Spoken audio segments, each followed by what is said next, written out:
অৰূপ কুমাৰ দেৰ গাৰ বাংলাদেশী গন্ধ এতিয়ালৈকে যোৱাই নাই। তেওঁ নিজকে প্ৰমাণ কৰক অসমীয়া হয়নে নহয়। কথাখিনি আমি লিপিবদ্ধ কৰি আমি অৰূপ কুমাৰ দেৰ বিৰুদ্ধে ব্যৱস্থা গ্ৰহণ কৰাৰ আমি দাবী উত্থাপন কৰিছোঁ।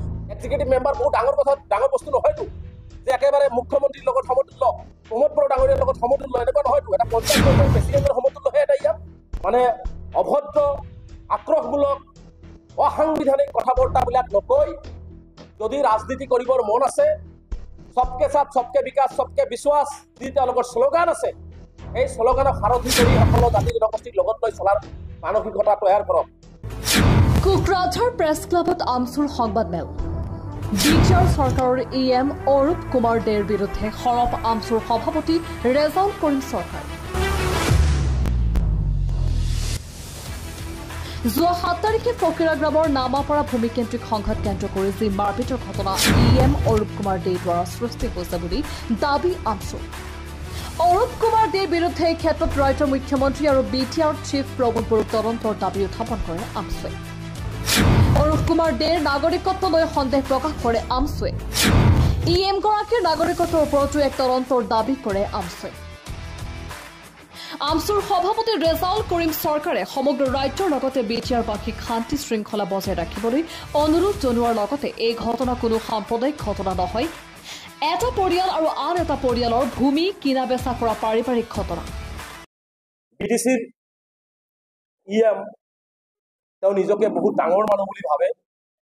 অৰূপ কুমাৰ দে ডাঙৰীয়া দেখিছোঁ যোৱা 7 তাৰিখৰ পৰা যোৱাকালিলৈকে তেওঁ অহৰহভাৱে সাম্প্ৰদায়িক বিষবাস্প বিয়প পৰা, আমাৰ মাজত ভাতৃত্ব ভাঙন সৃষ্টি কৰিব পৰা, BTC অঞ্চলত বিশেষকৈ ফকীৰাগ্ৰাম অঞ্চলত, কোকৰাঝাৰ অঞ্চলত বিভাজনমুখী এটা ৰাজনীতি পৰিৱেশ গঢ়ি তুলিবৰ কাৰণে যি অপচেষ্টা তেওঁ হাতত লৈছে, এই কাৰ্যক আমি সদৌ অসম সংখ্যালঘু ছাত্ৰীয়ে তীব্ৰভাৱে নিন্দা কৰিছোঁ।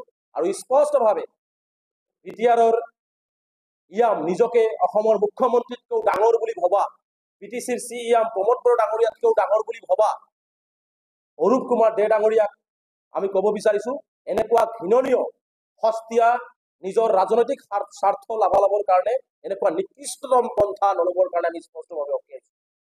আজি চাওক, যিটো ঘটনা গাঁওবুঢ়াই হওক বা থানাৰ এজন IC পৰ্যায়ৰ মানুহেই মীমাংসা কৰিব পাৰে, তেনে ক্ষেত্ৰত BTRৰ EM প্ৰমোদ বড়ো EM অৰূপ কুমাৰ দে ডাঙৰীয়াই সশৰীৰে তাত উপস্থিত হৈ আমাৰ লগত প্ৰমাণ আছে, ভিডিঅ' আছে, ভুক্তভোগী এজনে কৈছে যে অৰূপ কুমাৰ দে ডাঙৰীয়াই তেওঁ লগত থাকিব, বেৰ দিব, গতিকে তেওঁলোকে সহযোগ কৰিব লাগে।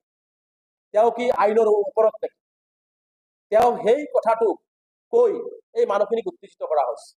তেওঁৰ দায়িত্ব আৰু কৰ্তব্য, এজন ৰাজনৈতিক নেতা হিচাপে দায়িত্ব আৰু কৰ্তব্য আছিলে যে বিষয়টো এটা মীমাংসাৰ মাজত আনি তাত মীমাংসা কৰি পেলাই সকলো জাতি জনগোষ্ঠীৰ মাজত মিলা প্ৰীতিটো অটুট ৰখাটো। কিন্তু তেওঁ সেইটো নকৰি তেওঁ একপক্ষীয়ভাৱে নিজৰ ৰাজনৈতিক 2025ৰ BTC ইলেকশ্যনৰ লাভালাভৰ কাৰণে আমাৰ মাজত যি সাতাম পুৰুষীয়া ঐক্য আৰু ভাতৃত্ববাদ আছে, এইটো ভাঙি ৰাজনৈতিক লাভ ল'বৰ কাৰণে যি নিকৃষ্ট পন্থা লৈ তেওঁ যি কাম কৰিলে তাৰ কিছু উদাহৰণ আপোনালোকক দাঙি ধৰিব বিচাৰিছোঁ। চাওক, কথাখিনি আমি লিপিবদ্ধ কৰি আমি অৰূপ কুমাৰ দেৰ বিৰুদ্ধে ব্যৱস্থা গ্ৰহণ কৰাৰ কাৰণে আমি দাবী উত্থাপন কৰিছোঁ। আৰু এটা কথা, অৰূপ কুমাৰ ডে বাই ডে প্ৰথম দিনাৰ পৰা 7 তাৰিখৰ পৰা যোৱাকালিলৈকে একেৰাহে মুছলমান সম্প্ৰদায়ক টাৰ্গেট কৰি তেওঁ বক্তব্য আগবঢ়াই আহিছে। এইটো কিহৰ ইংগিত? যি সময়ত আমি সকলোৱে মিলা প্ৰীতিৰে এই ঘটনাটোক পাহৰি আমি সকলোৱে একেলগে চলিব লাগিব, থাকিব লাগিব, তেনে ক্ষেত্ৰত অৰূপ কুমাৰ দে প্ৰত্যেক দিন মিডিয়াৰ আগত আহি, সংবাদ মাধ্যমৰ আগত আহি এটাৰ পিছত এটা মুছলমানক আক্ৰমণ কৰি আছে। তেওঁ মুছলমানসকলক দপদপনি নচলাবলৈ কৈছে, ইছলামৰ দপদপনি নচল, ইছলাম মানেই শান্তি। অৰূপ কুমাৰ দে জনাজিত ইছলাম মানে শান্তি, আৰু কোনেও আইনৰ ঊৰ্ধত গৈ দপদপনি কৰিব নোৱাৰে।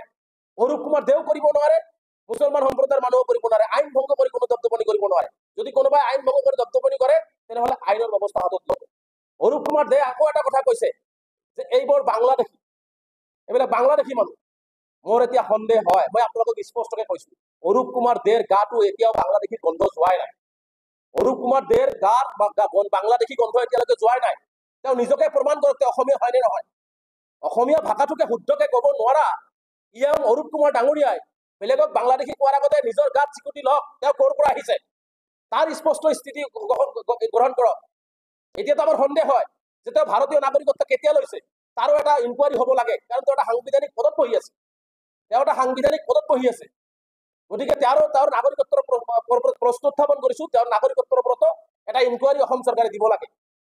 গতিকে এনেকুৱা ধৰণৰ টুলুঙা মন্তব্য কৰি আৰু ভাৰতীয় নাগৰিকক বাংলাদেশী সজাই অপমানসূচক মন্তব্য নকৰিবৰ কাৰণে স্পষ্টভাৱে অৰূপ কুমাৰ দেক সকীয়াই দিছো।